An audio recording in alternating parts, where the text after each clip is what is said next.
వరద తాకిడికి చిన్నాభిన్నమైన అల్లకల్లోలంగా ఉంది. మనకి రెండు రాజధానులు హైదరాబాదు, విజయవాడ, రెండు రాజధానులు కూడా ఊహించినట్లు ఇంతకుముందు ఎప్పుడు ఊహించలేదు. విజయవాడ అయితే అసలు ఈ ఫోటోలు అవి చూస్తుంటే కళ్ళమని నీళ్ళు వస్తున్నాయి. విజయవాడలో కూడా కొండ చర్యలు పడిపోయే పరిస్థితి ఉంది. ఈ రాబోయే రోజుల్లో దీనికి శాశ్వత పరిష్కార మార్గాలు అన్వేషించక తప్పదు. ఏదో ఆ టైంకి వచ్చిందిలే, వెళ్ళిపోయిందిలే, మళ్ళీ నెక్స్ట్ ఇయర్ కదా, నెక్స్ట్ ఇయర్ చూసుకుందాం అనుకునే పద్ధతి కాకుండా ఇదేదో అందులో ఆంధ్రాకి ఎక్కువ ఉంటుంది. ఎందుకంటే ఇక్కడ చాలా నదులు ఉన్నాయి. కృష్ణానదికి ఇలా వస్తుందో నేను అనుకోలేదండి ఎప్పుడు. ఎందుకంటే కృష్ణానదికి పైన అంతా బ్యారేజీలు, ఆనకట్టలు, ప్రాజెక్టులు. మన గోదావరికి అయితే ధవళేశ్వరంకిను శ్రీరామ్ సాగర్ ప్రాజెక్టుకి మధ్యలో ఇంకేమీ లేదు. కృష్ణానదికి కూడా అంత ఫ్లో వచ్చేస్తుంది. 2009లో వచ్చింది, మళ్ళీ ఇదే రావటం చూడండి. ఇంక ఇవి రెగ్యులర్ అవుతాయన్నది సైంటిస్టులు ఎప్పటి నుంచో చెప్తున్నారు. ఓజోన్ లేయర్ ఏదో దెబ్బతింటోంది, దానివల్ల గ్లోబల్ వార్మింగ్ పెరుగుతుంది, శీతాకాలంలో ఎండలు భరించలేము, వేసవికాలంలోనే వరదలు వచ్చేస్తాయి. ఇది ఇంకా 100 ఏళ్ళు పడుతుంది, 70-80 ఏళ్ళు పడుతుంది అనుకున్నాం, కానీ ఎర్లీ అయిపోయింది. ఎనీవే దాంట్లో బాధపడ్డ వాళ్ళకి, బాధపడుతున్న వాళ్ళకి, వెంటనే ఉపశమన చర్యలు అందిస్తున్న వారికి అందరికీ కూడా మనం మోరల్గా సపోర్ట్గా ఉంటాం తప్ప అంతకన్నా చేయగలిగింది ఏం లేదు. ఇలాంటి పరిస్థితుల్లో ఈవేళ రాజశేఖర రెడ్డి గారి వర్ధంతి రోజున ఈ ప్రెస్ మీటు పిలవలసి వచ్చింది. మీరందరూ వరద ఏరియాలు కవర్ చేస్తూ ఉన్నారు, తెలిసి నేను చూస్తున్నాను టీవీలో. అయినా పిలవలసినటువంటి అవసరం ఎందుకు వచ్చిందంటే, చంద్రబాబు నాయుడు గారు మొన్న చేసినటువంటి ఒక పని, అంటే చంద్రబాబు నాయుడు గారి ప్రభుత్వం నేను ఊహించలేదు.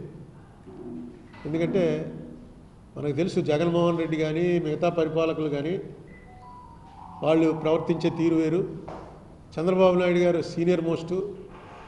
ఆయన ఎవరికైనా ఉపకారం చేద్దామన్నా, ఏదైనా తప్పు చేద్దామన్నా చట్టానికి దొరకకుండా చాలా పకడ్బందీగా చేసేటువంటి మనిషి ఆయన. అందుకే ఈవేళ ఆయన ఎలక్షన్ ఎఫిడవిట్ 900 కోట్ల రూపాయలు చూపించాడు ఆయన ఆస్తులు, మొన్న 24 ఎలక్షన్ ఎఫిడవిట్. అంతకుముందు మన సెంట్రల్ జైలు దగ్గర ఆయన భార్య వచ్చి మేము 2 పైసలు షేర్ అమ్మితే 400 కోట్లు వస్తుందని చెప్పింది. అంటే పైసా 200 కోట్లు అనమాట. వాళ్ళ ఆస్తులు 20,000 కోట్లు అని చెప్పి ఆవిడ స్వయంగా చెప్పింది ఇక్కడ వచ్చి. ఈయన వైటే 900 కోట్లు అంటే ఆన్ రికార్డ్ ఏ ఆస్తులు ఉన్నాయో ఆస్తుల బుక్ వాల్యూలు ప్రకటిస్తే 900 కోట్లు వచ్చింది. కానీ చంద్రబాబు నాయుడు మీద ఇదిగో ఈ ఎలిగేషను అని ఎవరు కూడా పకడ్బందీగా ఎలిగేషన్ పెట్టలేకపోయారు. ఎలిగేషన్ అంటూ పెట్టి ఇదిగో ఈ ఆస్తులు అక్రమంగా సంపాదించాడు ఈయనకు ఉన్నటువంటి వ్యాపారాల్లో ఈ తప్పులు చేశాడు అని ఒక్కటి కూడా ఒక ఎలిగేషన్ కూడా విత్ ఎవిడెన్స్ పెట్టలేనంత జాగ్రత్తగా ఆయన ఏ తప్పు చేశాడా అని నేను అన్నగానే, ఆయన సుదీర్ఘమైనటువంటి రాజకీయ జీవితంలో 2 సార్లు ఉమ్మడి ఆంధ్రప్రదేశ్ సీఎంగా, 2 సార్లు విడిపోయిన మన ఆంధ్రప్రదేశ్ సీఎంగా పనిచేసిన చంద్రబాబు నాయుడు గారు ఎంతమంది ప్రత్యర్థులున్నా, ఎంతమంది శత్రువులున్నా, ఎంతమంది విరోధులున్నా చట్టానికి మాత్రం ఆయన మీద చట్టబద్ధంగా ఏ ఎలిగేషన్ పెట్టడానికి వీల్లేని పద్ధతిలోనే ఇంతకాలం నడిపించుకుంటూ వచ్చాడు. అనేకం వెతికారు, ఇందులో ఏమైనా దొరుకుతాడా, అందులో ఏమైనా దొరుకుతాడా అని. కానీ చట్టబద్ధంగా ఆరోపణ చేయలేని పరిస్థితిలోనే ఆయన ఉన్నాడు. కానీ ఈవేళ ఆయన మార్గదర్శితోటి ఆయనకున్నటువంటి సంబంధాల మీద ముసుగు తీసేశాడు. జగన్మోహన్ రెడ్డి టైంలో మార్గదర్శి వారు డిపాజిట్లు సేకరిస్తున్నారు ఫ్యూచర్ సబ్స్క్రిప్షన్ పేరుతోటి, అది చట్టవిరుద్ధం అని చెప్పి 793 కోట్లు ఒకసారి, ఎప్పుడు మే 23 అంటే సంవత్సరం 4 మాసాల క్రితం 793 కోట్లు, జూన్ 23లో 242 కోట్లు, జూలై 23లో 16 కోట్లు. వాళ్ళకు ఉన్నటువంటివన్నీ కూడా బ్యాంకుల్లో ఉన్న డబ్బులన్నీ కూడా అటాచ్ చేశారు. అటాచ్ చేస్తే వాళ్ళు మాకు అన్యాయంగా ఇది అటాచ్ చేశారా, మాది విడుదల చేయండి అని చెప్పి కోర్టులో వేయలే. రామోజీరావు గారు కానీ, అప్పుడు రామోజీరావు గారు బతికే ఉన్నారు, వారు కోర్టులో వేయలేవాడు. అటాచ్ చేస్తే అటాచ్మెంట్లోనే ఉన్నాయి ఈ సంవత్సరం నుంచి.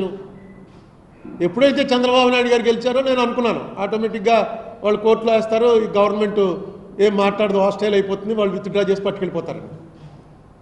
అది సహజంగా జరిగేదే ఉపకారం చేయాలనుకుంటే. ఇప్పుడు కేసీఆర్ గారి టైంలో వీళ్ళు 2018 డిసెంబర్ 31వ తారీఖున కేసు కొట్టేశారు, రామోజీరావు గారి మీద కేసు. దాని మీదే కదా నేను సుప్రీంకోర్టుకి వెళ్ళాను. అప్పుడు కేసీఆర్ గవర్నమెంట్ ఏం సహకరించింది?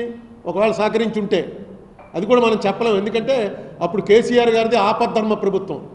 ఆయన రాజీనామా చేశాక ఈ కేసు స్టార్ట్ చేశారు వీళ్ళు. వాళ్ళు ప్రాసిక్యూటర్ వచ్చి కూర్చున్నాడు, ఏం మాట్లాడలా. జడ్జి గారు అడిగింది ప్రాసిక్యూటర్ని, ఏమండి అంటే ఆయన ఏం మాట్లాడలేదు. కాబట్టి వీళ్ళ వాదన ప్రకారం కేసు కొట్టేస్తున్నాను.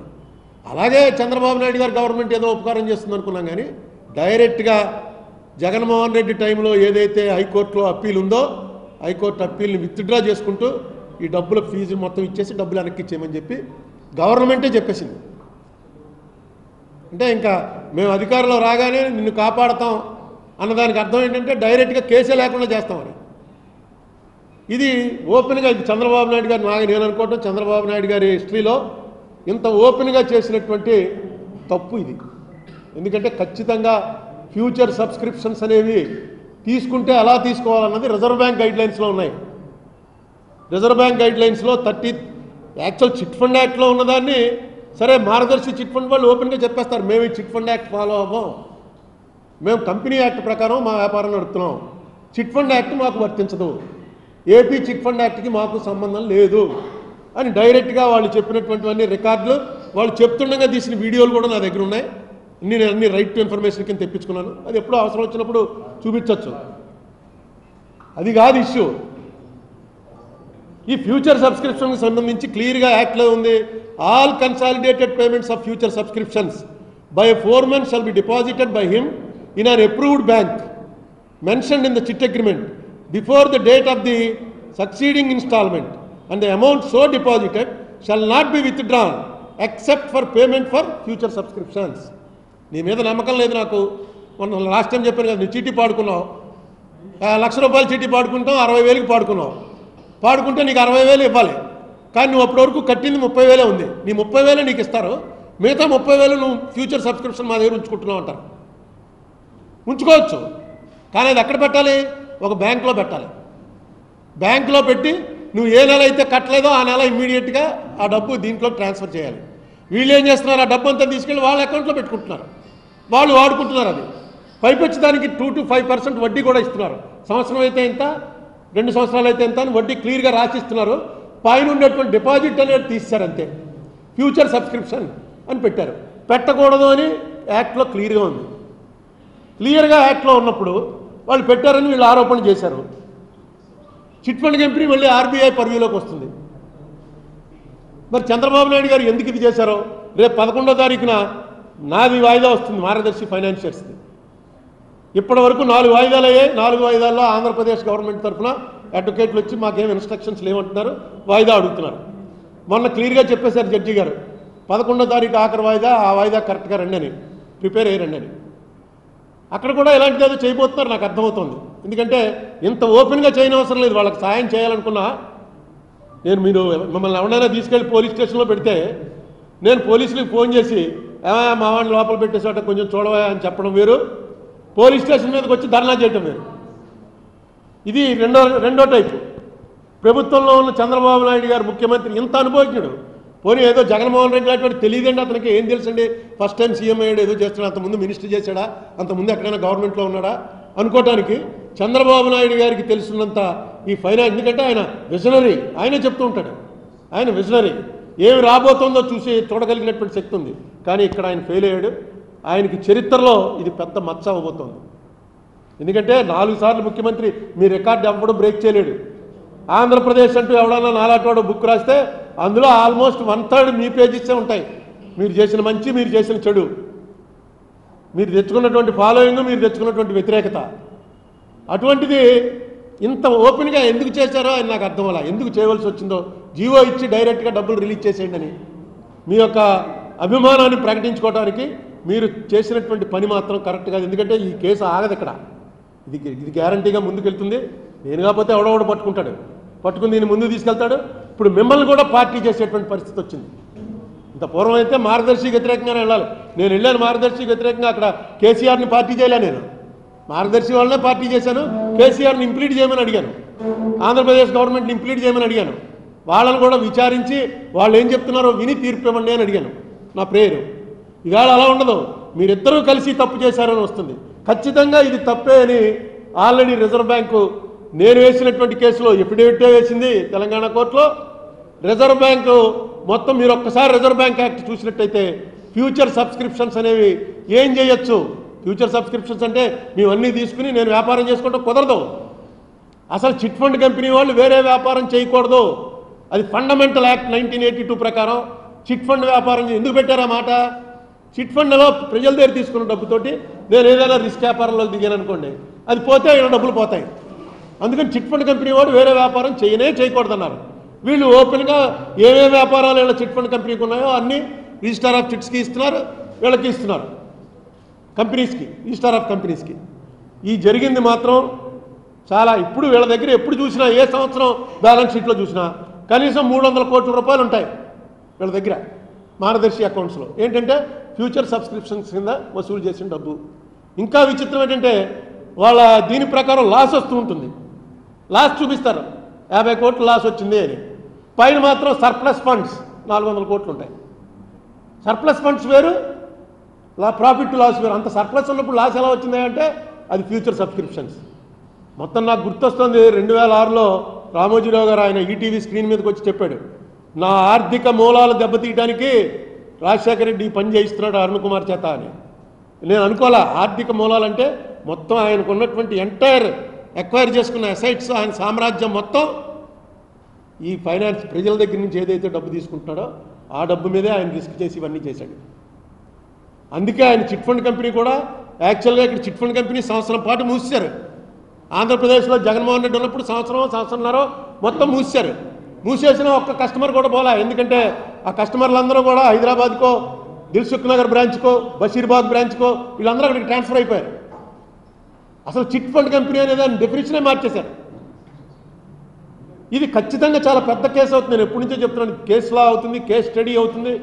ఏ రకంగా చట్టాలను అడ్డం పెట్టుకుని చట్టవిరుద్ధమైన కార్యక్రమాలు చేయొచ్చు అన్న దాంట్లో ఇది ఎక్స్పర్టైజ్.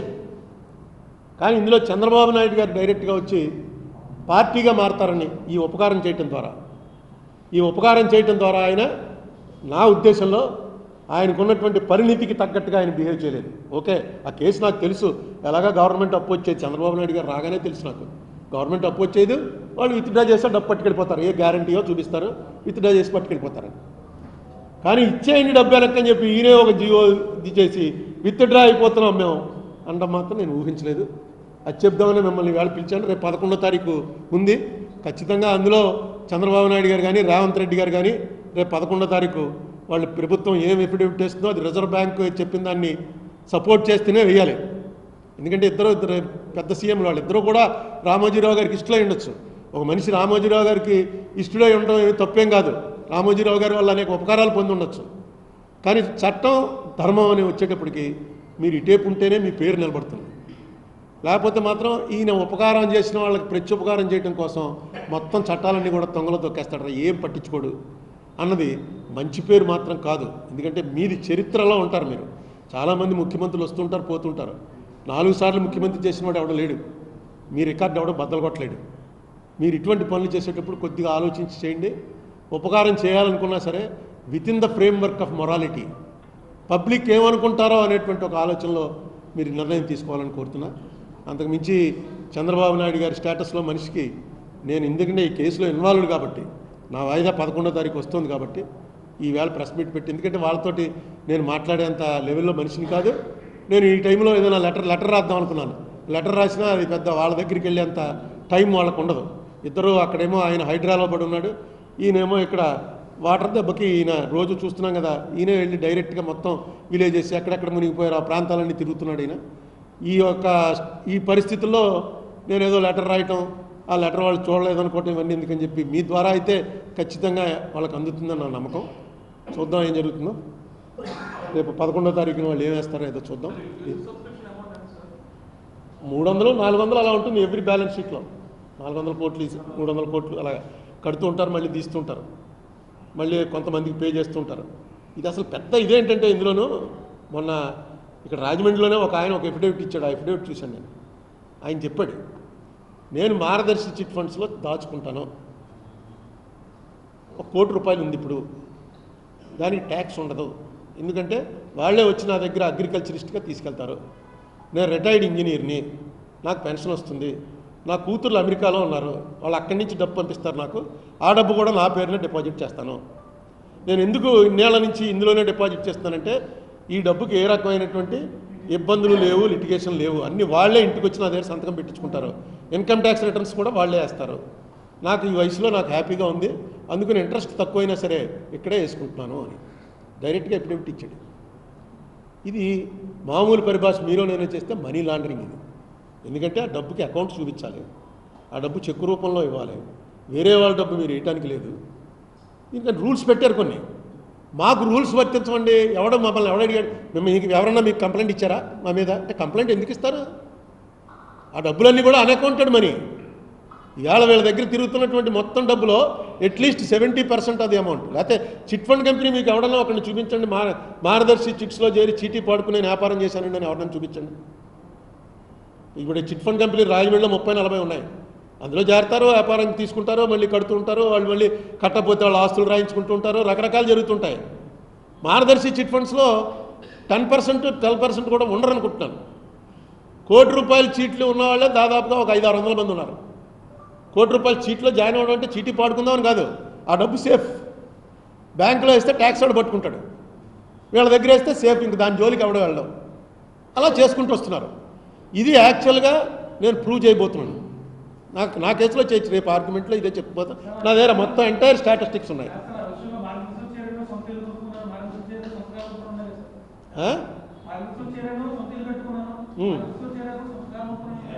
అవును, మీకు 90-99 ఏళ్ల మనిషి వచ్చి ఇలా చెరుగ్గా నవ్వులుతుంది, ఏదో కాల్గేటో పెప్సోడెంట్ ఏదో పేస్ట్ పేరు చెప్పి ఆ పేస్ట్తో పళ్ళు తోముకో అని చెప్తుంది. అంటే నిజంగా మీరు అలా చేసేటంటే పళ్ళు గిళ్ళు ఊడిపోతాయి.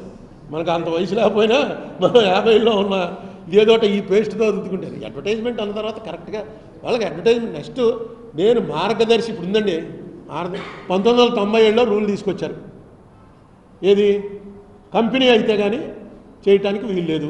1997లో అప్పటికే వీళ్ళు చేస్తున్నారు. వీళ్ళ దగ్గర ఒక కంపెనీ రెడీగా ఉంది, దాని పేరేంటి, మార్గదర్శి ఫైనాన్షియల్ సర్వీసెస్ లిమిటెడ్ అని ఒకటి ఉంది వాళ్ళకి. వెంటనే పైన మార్గదర్శి ఫైనాన్షియల్స్ అన్నదానికి మార్గదర్శి ఫైనాన్షియల్ సర్వీసెస్ లిమిటెడ్ అని మార్చారనుకోండి, వ్యాపారం హ్యాపీగా చేసుకోవచ్చు. చిన్న పేరు మారిస్తే ఈయన ఏ పేరు మార్చినా డబ్బులు ఇస్తారు కదా, మరి ఎందుకు మార్చలేదు? ఈ లిటిగేషనే లేదుగా.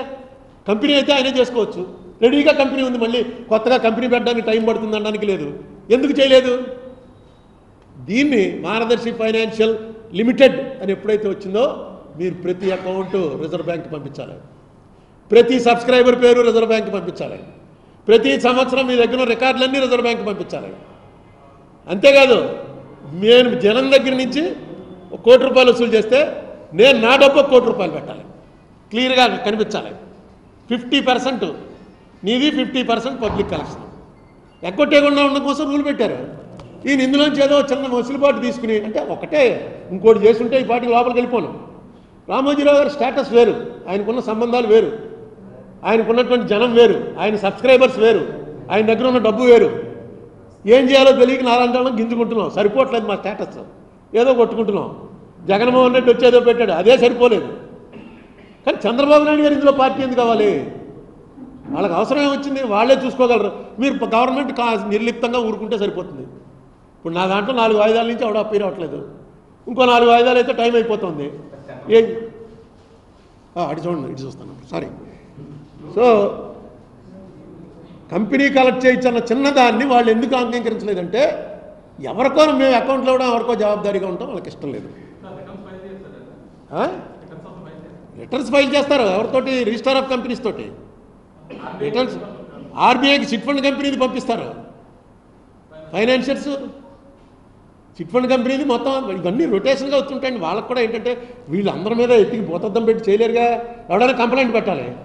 కంప్లైంట్ ఏంటి, మొత్తం డబ్బు దాచుకున్న వాళ్ళందరూ కూడా ఆయన మనుషులైతే ఆయన మాకు ఉపకారం చేస్తున్నాడండి, దేవుడండి బాబు. లేకపోతే నా దగ్గర ₹1 కోటి ఉంటే నేను 30 లక్షలు ట్యాక్స్ కట్టాలి. నేను ఒక ఇల్లు అమ్మాను అనుకోండి, ఇల్లు అమ్మితే క్యాపిటల్ గెయిన్స్ ట్యాక్స్ 30 లక్షలు కట్టాలి. ఏమి అక్కర్లేకుండా అన్ని ఏర్పాట్లు నేను చేస్తానని అక్కడ ఆయన కూర్చుంటే, ఆయన దేవుడిగా వాళ్ళు చూస్తుంటే వాళ్ళు ఎందుకు కంప్లైంట్ ఇస్తారు? చట్టాలు ఉన్నప్పుడు చట్టాలు చేయవలసినటువంటి బాధ్యత ముఖ్యమంత్రులది. ముఖ్యమంత్రులు కూడా సపోర్ట్ చేస్తారు అనుకోండి, ఏమనుకోవాలి జనం? మీరు ఉపకారం చేస్తారని అందరికీ తెలుసు, అందులో ఎవరికి సెకండ్ ఒపీనియన్ లేదు. కానీ ఇలాగా డైరెక్ట్గా వాళ్ళ డబ్బు వాళ్ళకి ఇచ్చేయండి అనే ఎవరు సాయం మీకు? మీరు అలా చేయరు, ఎందుకంటే మీది మొత్తం చూస్తున్నాను నేను. మీరు దొరకరు ఎవరికిను, ఎక్కడ చిన్న దాంట్లో కూడా దొరకకుండా అతి జాగ్రత్తగా చేస్తారు. అనేక వ్యాపారాల తర్వాత అనేక రకాలు చేయాలి, కానీ ఏ వ్యాపారంలో కూడా మీరు చట్టానికి దొరికే పరిస్థితిలో మీరు ఎప్పుడు చేయలే. అందుకే ఈవేళ 9 ఎవడన్నా మీకు తెలుసా అసలు 900 కోట్లు ఆయన డిక్లేర్ చేశాడని? 900 కోట్ల రూపాయలు ఈవేళ భారతదేశంలో హైయెస్ట్ అసెట్స్ డిక్లేర్ చేసిన చీఫ్ మినిస్టర్ ఎవరంటే 2024లో చంద్రబాబు నాయుడు గారు, 2019లో జగన్మోహన్ రెడ్డి గారు.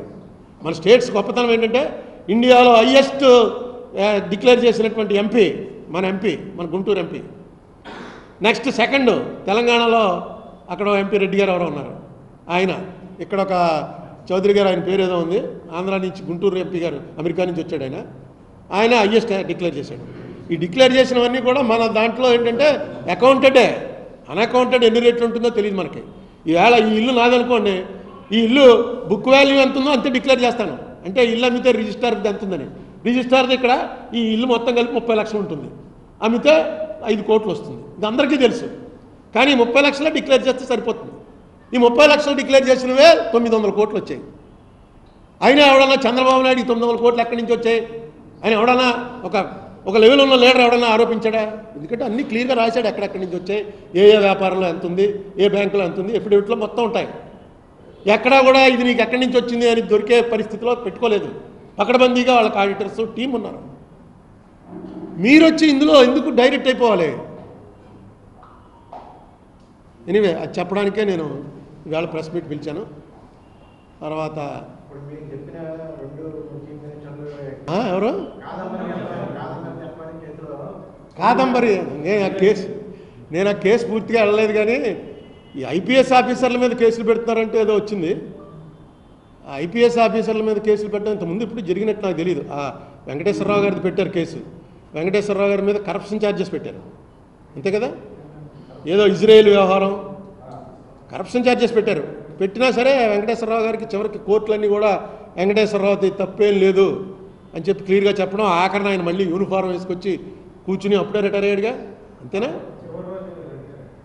అంటే ఏంటంటే ఒక ఐపీఎస్ ఆఫీసర్ అనేటప్పుడు మనకు తెలియకుండానే మనకు protector of the constitution, IAS IPS వీళ్ళందరూ మనందరికన్నా చాలా తెలివితేటలు ఉన్న వాళ్ళే సెలెక్ట్ అవుతారు. ఇందులో ఈ కేసు ఏంటో నేను పూర్తిగా చదవలేదు, చూడలేదు. కానీ ఒకటి మాత్రం నాకు తెలుసున్నది, అందులో మెయిన్ ఆయన పేరు మన పిఎస్ఆర్ ఆంజనేయులు. పిఎస్ఆర్ అంటే పెండ్యాల సీతారామాంజనేయులు. నాకు 2004లో నేను ఎంపీ అయినప్పటి నుంచి ఆయన పరిచయం ఉంది. అంతకుముందు కూడా ఆయన పేరు విన్నాను, ఎందుకంటే ఆయన కొంచెం టెర్రరైజింగ్ ఆఫీసర్. ఆయన ఎక్కడ ఆఫీసర్ ఎక్కడ వెళ్ళి ఎస్పీగా ఉన్నాడో అక్కడ రౌడీయిజము, ఈ చిల్లర దొంగతనాలు, ఈ పేకాట్లు, అప్పటికేం రూల్ లేకపోయినా సరే ఏ జిల్లాకి వెళ్తే ఆ జిల్లాలో ఆంజనేయులు వచ్చాడరా అని భయపడే పరిస్థితిలోనే ఉండేది. చంద్రబాబు నాయుడు టైంలో కూడా చాలా మంచి పొజిషన్లు చేశాడు. గుంటూరు ఎస్పీ చేశాడు, సిటీలో కూడా డీసీపీఓ ఏసీపీ ఏదో అంటారు, పెద్ద మంచి మెయిన్ రేంజ్లో చేశాడు. అతని కరప్షన్ ఛార్జెస్ నేను ఎప్పుడు వినలే అతని మీద.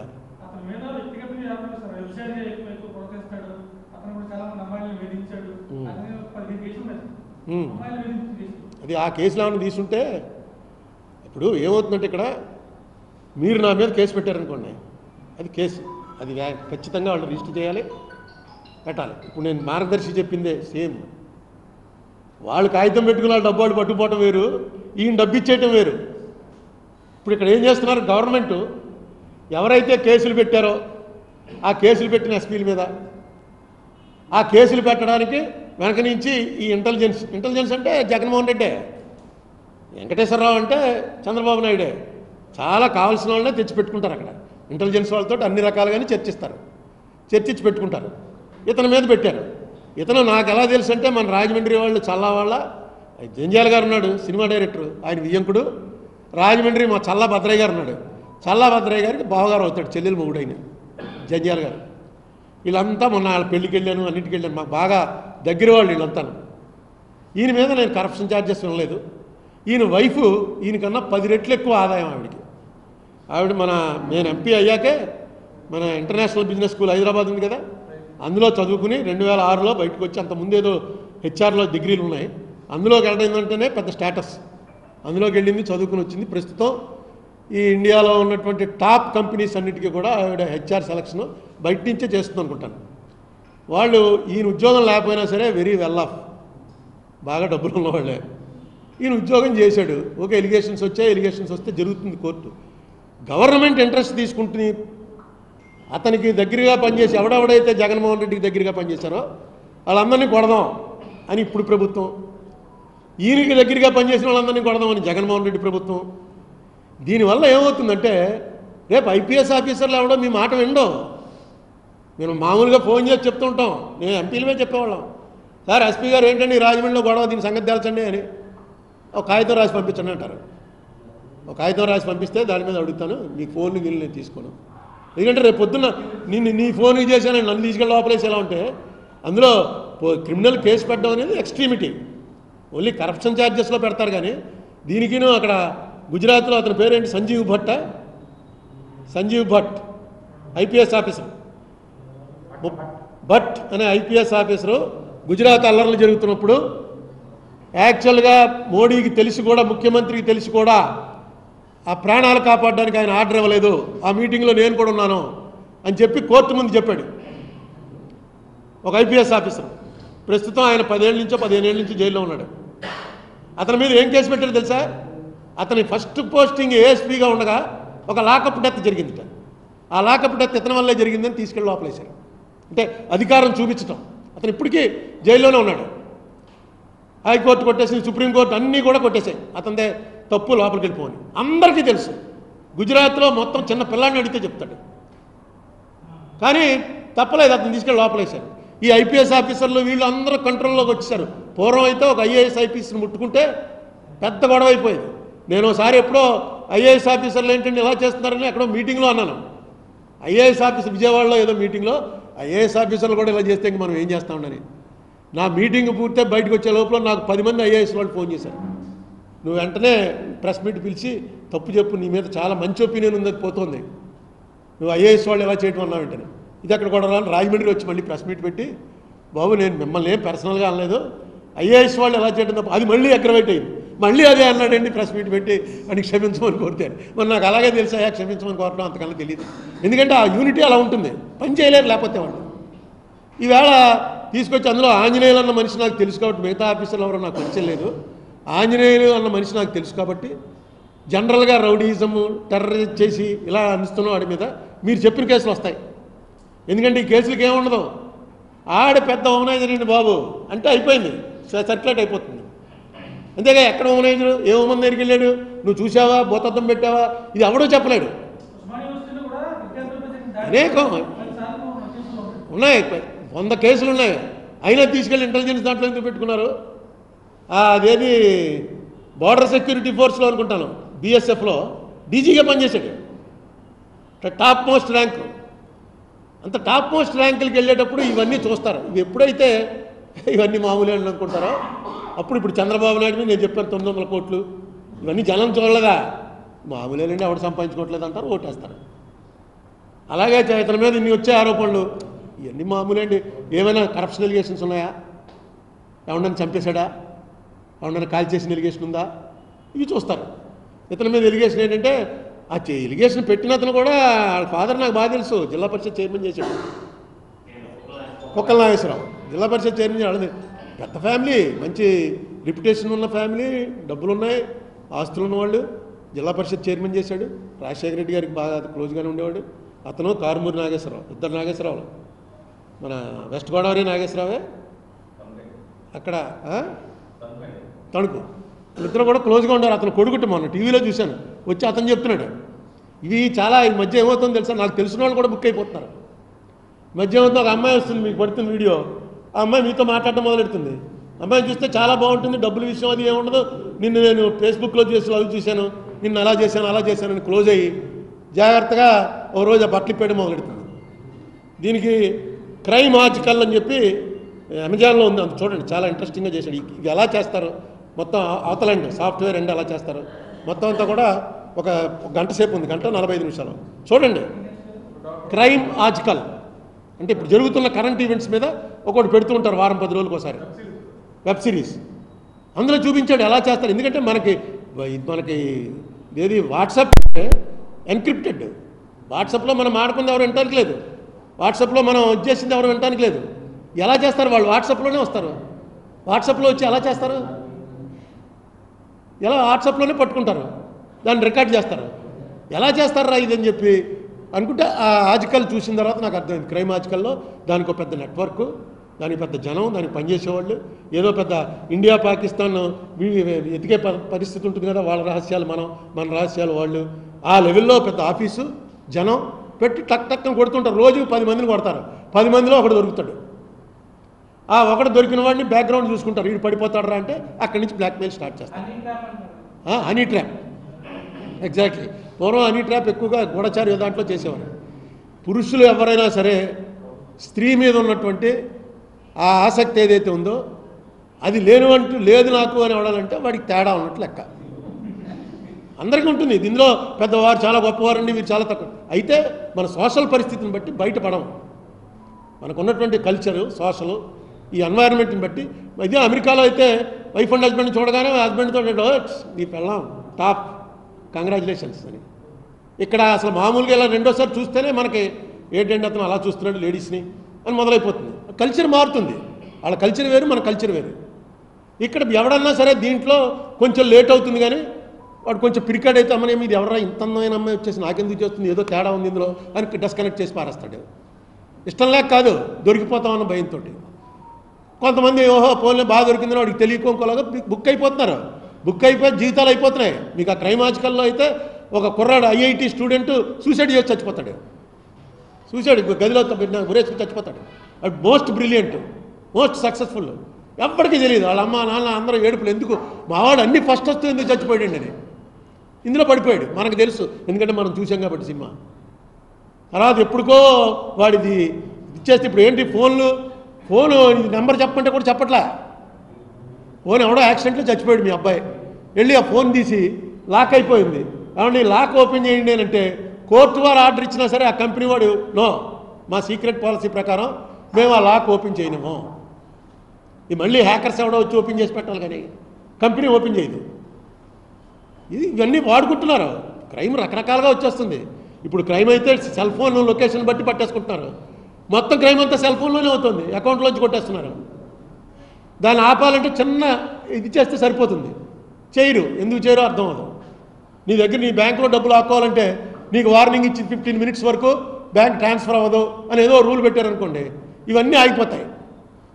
కానీ అది పెడితే ఫాస్ట్ కమర్షియల్, ఇప్పుడు ఈ షేర్ మార్కెట్ వాళ్ళు ఒప్పుకోరు. ఎందుకంటే వాడు నిమిషంలో ఎవడ కొడతాడో వాడికే వస్తుంది. అది నిమిషాల్లో పెరిగిపోతుంటాయి రేట్లు, నిమిషాల్లో తగ్గిపోతుంటాయి. వీటన్నిటి కారణం మీద కేసు పెట్టేటప్పుడు నేను చెప్పేది చంద్రబాబు నాయుడు గారికి ప్రభుత్వానికి ఒకటి ఏంటంటే, ఒక ఆఫీసర్ని మీరు కేసు పెట్టబోయేటప్పుడు ఏ తప్పులైతే గత ప్రభుత్వాలు చేశాయో ఆ తప్పులు మీరు చేయకండి. అందులో ఆంజనేయులు లాంటి ఒక టోటల్గా ఇతను పోలీసురా, లా అండ్ ఆర్డర్ పోలీస్, ఇతను పోలీసింగ్లో ఇతను ఆల్మోస్ట్ టాప్ 10లో వస్తాడు అనేటువంటి ఒక పేరున్నటువంటి ఆఫీసర్ని మీరు కేసులో పెట్టవలసి వస్తే చాలా జాగ్రత్తగా ఆలోచించి చేయవలసినటువంటి అవసరం ఉంది. అతని పొజిషన్ ఏంటి, వ్యవహారం ఏంటని. ప్రభుత్వ ఒత్తిళ్ళే ఇప్పుడు, లేకపోతే ఈ జీవో సంతకం పెడతారా వాళ్ళు? కేసు విత్డ్రా చేసి డబ్బులు ఇచ్చేయండి అంటే ప్రభుత్వం చెప్పినట్టు చేయాలండి, లేకపోతే పని చేయలేరు. ఇప్పుడు ఎల్వి సుబ్రహ్మణ్యం ఆయన ఎందుకు వాళ్ళిద్దరికి గొడవ వచ్చింది మొన్న ఏదో ఇంటర్వ్యూలో చెప్తున్నాడు. ఆయన ఆర్టీసీ స్థల వాళ్ళని దీంట్లో పెట్టేద్దాం అన్నాడు జగన్మోహన్ రెడ్డి, నేను ప్రామిస్ చేశాను పెట్టేద్దాం అన్నాడు. ఎల్వి సుబ్రహ్మణ్యం ఏమన్నాడంటే ఆపండి, ముందు మనం అందరి అభిప్రాయాలు తెలుసుకుని చేయాలి అని చెప్పి అందరికీ ఉత్తరాలు రాయండి అని సెక్రటరీకి చెప్పాడు. అందరికీ ఉత్తరాలు రాయండి, ఇది కరెక్టా, దీనివల్ల బెనిఫిట్టా లాసా అని. జగన్మోహన్ రెడ్డి పిలిచాడు కదా, నేనా సీఎం నువ్వా, నేను కలిపేస్తానని ప్రామిస్ చేశానంటే నువ్వు ఇలా రాయడం ఏంటని. రాయాలండి, రాయికి తప్పదు, అది ప్రొసీజరు, రాయాలి. అలా అనగలరా ఇప్పుడు ఎవడన్నా సుబ్రహ్మణ్యం చూశాక? సుబ్రహ్మణ్యం పరిస్థితి చూశాక కావాలని కోరి తెచ్చుకున్న సిఎస్ చిన్న మాట, అతను అన్న తప్పు కూడా కాదు, రూల్ ప్రకారం ఒక రికార్డు తయారు చేయాలి. ఒక డెసిషన్ తీసుకోవాలంటే ఉత్తినే నువ్వు నాకు నచ్చావని చెప్పేసి ఇచ్చేయడం కుదరదు. నువ్వు దేశభక్తుడివని, నువ్వు అన్నదానం చేసావని ఒక చిన్న రికార్డు తయారు చేయాలి. చేసి అప్పుడు నేను పద్మశ్రీకి పేరు పెట్టాలి. నాకు ఇష్టం ఉండి నేను పద్మశ్రీ చేయాలంటే కుదరదు. అదే చెప్పాడు ఎల్వి సుబ్రహ్మణ్యం. నచ్చలేదు, ఎందుకంటే అతనికి అనుభవం లేదు, దూరం పెట్టేశాడు. తర్వాత అతను పూర్తిగా ఎక్కడికో వెళ్ళిపోయి వేళ జగన్మోహన్ రెడ్డి మీద అంత ప్రేమగా వెళ్ళి జాయిన్ అయిన వాడు వ్యతిరేకమయ్యే పరిస్థితి వచ్చింది. ఇవాళ మీరు కూడా ఆఫీసర్ అనేవాళ్ళు ఎంతమంది మొత్తం అంతా కలిపి 300 మంది ఆఫీసర్లు ఉంటారు ఐఏఎస్ ఐపీఎస్లో. వీడు ఎక్కడికి వెళ్తాడు, వాడు ఎక్కడికి వస్తాడు, ఇక్కడిక్కడే మారుతూ ఉంటారు. వీళ్ళు ఎక్కడికి పోరు, మీరు ఏళ్ళనే మార్చుకోవాలి. ఎస్, కొంతమందిని బ్రాండ్ ఆంజనేయులు బ్రాండ్ ఇంటెలిజెన్స్ పనిచేశాడు కాబట్టి వాళ్ళు నా దగ్గర ఇంటెలిజెన్స్గా పనిచేసిన వాడిని వేధించారు కాబట్టి నేను వీడిని వేధించాలి అని మీరు అనుకున్నారనుకోండి, దాన్ని ప్రొసీజర్గా వెళ్ళండి. ఏ ప్రొసీజర్లో వెళ్ళాలి, అసలు ఎవరు ఆ మనిషి, ఎవరు కంప్లైంట్ ఇచ్చిన మనిషి ఎవరు? నేను చదువుతున్నటువంటి కథలన్నీ చూస్తుంటే మాత్రం ఇది చాలా కాంప్లికేటెడ్ ఇష్యూలా ఉంది. చాలా కాంప్లికేటెడ్గా ఈ హనీ ట్రాప్ అనేది ఏదైతే అంటారో ఆ పరిస్థితిలో ఉంది. ఉన్నప్పుడు కొంచెం జాగ్రత్తగా వెళ్ళండి, లేకపోతే మైనస్లు ఏముంది. ఇవన్నీ జరుగుతున్నట్టు వాళ్ళకి తెలియదు. ఐపీఎస్ వాళ్ళకి వెళ్తే జైలుకి వెళ్తారు, మళ్ళీ బయటకు వస్తారు, శత్రువులు పెరుగుతారు. జైలుకి వెళ్ళి బయటకు వచ్చినాడు ఏమవుతుందో జగన్మోహన్ రెడ్డి చంద్రబాబుని చూశాడుగా. చంద్రబాబుని జైలుకి వెళ్ళిన రోజునే ఇక్కడ ప్రెస్ మీట్ చెప్పాను, మారిపోయింది అబ్బాయి నీదని, నీ స్టోరీ మారిపోయింది. చంద్రబాబు నాయుడు జైలుకి వెళ్ళడం అనేది నీ జీవితంలో చేసిన పెద్ద తప్పు అని. చంద్రబాబు జైలుకి వెళ్ళాడు కాబట్టి అక్కడికి పవన్ కళ్యాణ్ వచ్చి డిక్లేర్ చేశాడు. పవన్ కళ్యాణ్ డిక్లేర్ చేశాడు కాబట్టి బీజేపీతో ఎలియన్స్ అయింది. బీజేపీతో ఎలియన్స్ అయ్యి అక్కడ బీజేపీ ఈయన మీద ఆధారపడి వచ్చే పరిస్థితి వచ్చింది. ఇక్కడ చరిత్రలో ఎన్ని లేనని సీట్లు వచ్చాయి, ఎప్పుడు చూడని సీట్లు వచ్చాయి. ఒక్క తప్పు, నిజానికి చంద్రబాబు నాయుడు గారిని ఆ కేసులో నాకు తెలిసిన నాలెడ్జ్ ప్రకారం ఆయన్ని జైలుకి పంపేటువంటింత లేవు ఛార్జెస్. ఎందుకంటే మనీ ట్రయల్లో ఆయన దాకా డబ్బు వచ్చింది అని అక్కడ చూపించేది లేదు. అందుకే నేను సిబిఐకి అప్పచెప్పండి అన్నాను. ఇక నన్ను మామూలు జైలుకి వచ్చి చూసిన ప్రతి వాళ్ళల్లో బూతులు తిట్టిపోయారు. ఇప్పుడు మనకు అందులో ఏంటంటే పెద్ద వాళ్ళందరూ ఇప్పుడు చాలా పెద్ద మంత్రులు అది అయిపోయారు, వాళ్ళందరూ నన్ను బూతులు తిట్టిపోయారు. ఆ వీడియోలు అప్పుడప్పుడు చూసుకుని నవ్వుకుంటూ ఉంటాను. ఇంత పెద్దవాడు కూడా మన మీద ఇంత టైం స్పేర్ చేశాడురా, ఈవేళ మనకి అపాయింట్మెంట్ దొరకదు వీడిది, కానీ మన కోసం 15 నిమిషాలు ఒకటి మాట్లాడాడు, పావు గంట 25 నిమిషాలు, అరగంట తిట్టిపోయారు. ఇవాళ ఏమైంది, వాళ్ళే అధికారంలోకి వచ్చారు, జైలుకి వెళ్ళిన వాళ్ళే. ఏదైనా రిపర్కషన్స్ ఏంటి అని ఊహించగలిగిన వాడు సక్సెస్ఫుల్ లీడర్ అవుతాడు. ఆ ఊహ ఉండదు. మీకు ఒకటే ఉదాహరణ, మీకు మహాభారతం అందరూ చూశారు కదా, అందరూ చదివారు. కర్ణుడు ఉన్నాడు అందులో. కర్ణుడికి ఇంద్రుడు ఒక శక్తి ఇచ్చాడు. ఇచ్చి ఏంటంటే ఇలాగ కోసి ఇచ్చేసేటప్పటికి ఇంద్రుడికి కళ్ళు తిరిగాయి. ఇంద్రుడికి నిజానికి కర్ణుడు ఓడిపోవాలనే ఉంది, కానీ ఆ కర్ణుడు చేసిన పని చూశాక కళ్ళు తిరిగి ఏం కావాలని ఆయన నీకు అన్నాడు. నాకు ఒక శక్తి, ఒక మనిషి ఉన్నాడు, వాడిని చంపడం కోసం నాకు ఒక శక్తి కావాలన్నాడు. ఎవడా మనిషి? అందరికీ తెలుసు, అర్జునుడిని చంపడం కోసం శక్తి అడిగాడు. ఇంద్రుడికి తెలుసు ఇది ఎవడ మీద వాడతాడో. ఇంద్రుడు ఇచ్చేశాడు ఆయన, ఎందుకంటే ఇక దయలో చెప్పేశాడు ఏం కావాలరా నీకని. మనకు అర్థమైన విషయం ఏంటంటే కురుక్షేత్ర యుద్ధంలో కర్ణుడు ఏ రోజు బయటకు వచ్చి ఆ రోజు అర్జున చావు అని పట్నం కొట్టాడు, అయిపోయింది, యుద్ధం క్లోజేగా. ఎందుకు కొట్టలేదు? పొద్దున్న లేచాడు, బయటకు వచ్చేటప్పటికి మర్చిపోయేవారట. యుద్ధంలోకి వచ్చి రాత్రంతా అనుకునేవారు కూర్చుని, ఒక రోజు అయిపోయింది, ఏంటి కర్ణ ఇది, రేపు పొద్దున్న లేవగానే ఫస్ట్ ముందు అర్జునుడు ఎక్కడున్నాడో చూసి పట్టణం కొట్టే అయిపోయింది యుద్ధం అని. నాకు నిన్న జ్ఞాపకమే రాలేదు, రేపు కొట్టేస్తాను ఉండండి అని. మొన్నటి పొద్దున సాయంత్రం అయ్యేటప్పటికి మళ్ళీ ఇదే పరిస్థితి. ఎందుకు మర్చిపోయేవారంటే ఇప్పుడు ముఖ్యమంత్రులు, మంత్రులు, అధికారంలో ఉన్నవాళ్ళు, అంతకుముందు జగన్ టైంలో అధికారంలో ఉన్నవాళ్ళు ఎందుకు మర్చిపోయేవారు? కాలమహిమ, మనం మళ్ళీ సెకండ్ అయిపోతాంరా, మనం మళ్ళీ అపోజిషన్లోకి వెళ్ళిపోతాం, వాళ్ళు రూలింగ్కి వస్తారు, ఇదంతా జరుగుతూ వచ్చింది అనేది ప్రతి ఒక్కడికి తెలుసు. కానీ పనులు చేస్తున్నప్పుడు అది జ్ఞాపకం రాదు, రాకుండా వెనక్కిపోతూ ఉంటుంది. ఇదే జరుగుతుంది. నేను మొత్తం అందరు రాజకీయాల్లోకి వచ్చే వాళ్ళందరినీ ఒకటే కోరుతాను, మహాభారతం చదవండి. మొత్తం ఇప్పుడు రాజకీయం అంతా అప్పుడు ఉంది. నేను కూడా చదవాలా, నేను కూడా వీళ్ళు పాండవులు కౌరవులు కురుక్షేత్రం క్లోజ్ అయిపోవడంతో అయిపోయింది అనుకుంటాం. తర్వాతే ఉంది అసలు కథ అంతా. ఆ తర్వాతే అన్నీ రాసుకుని వచ్చారు, ఎలా ఎప్పుడెప్పుడు ఏమేం జరిగింది, ఎందుకు అలా జరిగింది మొత్తం రాసుకుంటూ వచ్చారు. ఒకసారి ఎప్పుడైనా భారతం టైం ఉంటే చదవండి. నేను ముసలాండి అయిపోయాక మొదలెట్టాను అనుకోండి, చాలా ఇంట్రెస్టింగ్. ఈవేళ జరుగుతున్నది కూడా సేమ్ అదే. నేను చంద్రబాబు నాయుడు గారిని రిక్వెస్ట్ చేసేది, ఎందుకంటే నేను నా బయోగ్రఫీ, ఆటోబయోగ్రఫీ రాసుకుంటున్నాను, ఉత్తరే నా కోసం అనుకోండి. ఆ రాసుకున్న దాంట్లో చంద్రబాబు నాయుడు గారికి దాదాపుగా 30-40 పేజీలు రాస్తాను. ఆయన పర్సనల్గా కూడా కలిశాను కాబట్టి. అందుకే రామోజీరావుని కలుద్దామని ప్రయత్నించి విఫలమయ్యాను. రాస్తాను.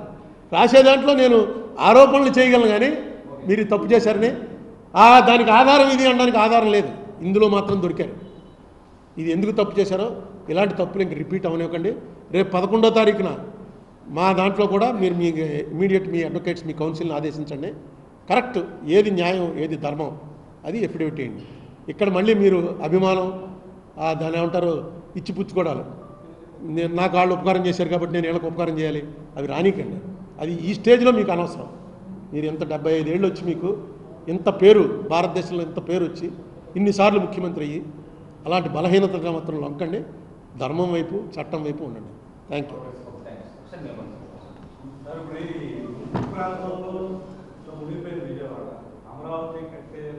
ఇవన్నీ మామూలేనండి. అమరావతి గురించి అనేక సార్లు మాట్లాడాను. సో వాళ్ళు అక్కడ నిర్ణయం తీసుకున్నారు, కడతారు, దానికి ఏం కావాలో అది చేస్తారు. ఇప్పుడు ముంపు వచ్చింది కాబట్టి అమరావతి మునిగిపోతుందని ఇవన్నీ పొలిటికల్ ఎలిగేషన్. నేనేం రాజకీయ పార్టీకి సంబంధించిన వాడిని కాదు. నాకేమి అమరావతి అనేది ఆయన నిర్ణయం. ఆయన కట్టింది నేను బుక్కే రాశాను. ఫస్ట్ అపోజ్ చేసింది నేనే. జగన్ కూడా సపోర్ట్ చేసినప్పుడు నేను అపోజ్ చేశాను. అన్నిటికీ వ్యతిరేకం. అబ్బో చాలాసార్లు అయ్యింది. కానీ వాళ్ళ నిర్ణయం, అది గవర్నమెంట్ నిర్ణయం. Okay, thank you brother.